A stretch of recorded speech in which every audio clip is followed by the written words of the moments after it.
പ്രേതബാധയുണ്ടെന്ന് കരുതപ്പെടുന്ന 400-ലേറെ വർഷമായി മനുഷ്യവാസമില്ലാത്തൊരു നഗരം. മഹത്തായ കൊട്ടാരങ്ങളും സങ്കീർണമായ പള്ളികളും ഉള്ള ഇന്ത്യയുടെ സ്വന്തം മാണ്ടു. ഒരിക്കൽ വടക്കേ ഇന്ത്യയിൽ നിലനിന്നിരുന്ന വലിയൊരു രാജ്യത്തിന്റെ തലസ്ഥാനമായിരുന്നു ഇത്.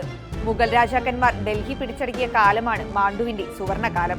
പിൽക്കാലത്ത് രാജ്യം മറ്റ് രാജാക്കന്മാർ കീഴടക്കി. അവർ തലസ്ഥാനമൊക്കെ മാറ്റി. മാണ്ടു ആർക്കും വേണ്ടാതെയായി. എങ്കിലും പഴയ കൊട്ടാരവും കോട്ടയുമൊക്കെ ഇപ്പോഴും ഇവിടെയുണ്ട്. മധ്യപ്രദേശിലെ ധാർ ജില്ലയിലെ തകർന്ന ചരിത്ര നഗരമായ മാണ്ടു ഇന്ത്യയിലെ ഏറ്റവും പ്രേതബാധയുള്ള സ്ഥലങ്ങളിലൊന്നായാണ് കണക്കാക്കപ്പെടുന്നത്. BC 6-ാം നൂറ്റാണ്ട് മുതലാണ് മാണ്ടുവിന്റെ ചരിത്രം. അന്ന് അതൊരു കോട്ടയുള്ള നഗരമായിരുന്നു. പിന്നീട് 10-ാം നൂറ്റാണ്ടിൽ രാജഭോജിന്റെ കോട്ടയായി മാറി. ഇന്ന് മാണ്ടു ഒരു പ്രേത നഗരമാണ്. അതിന്റെ വാസ്തുവിദ്യയിൽ അതിന്റെ മഹത്തായ ഭൂതകാലത്തിന്റെ അവശിഷ്ടങ്ങൾ കാണാം. ഹിന്ദു മുസ്ലിം സ്വാധീനമുള്ള മിശ്രിതമാണ് നഗരം. 2 തടാകങ്ങൾക്കിടയിൽ നിർമ്മിച്ച ജഹാസ് മഹൽ എന്ന കൊട്ടാരവും ചുറ്റുമുള്ള ഭൂപ്രകൃതിയുടെ അതിശയിപ്പിക്കുന്ന കാഴ്ചകൾ പ്രദാനം ചെയ്യുന്ന റാണി രൂപമതി പവലിയനും സന്ദർശകർക്ക് ഇന്ന് മാണ്ടുവിൽ കാണാൻ സാധിക്കും.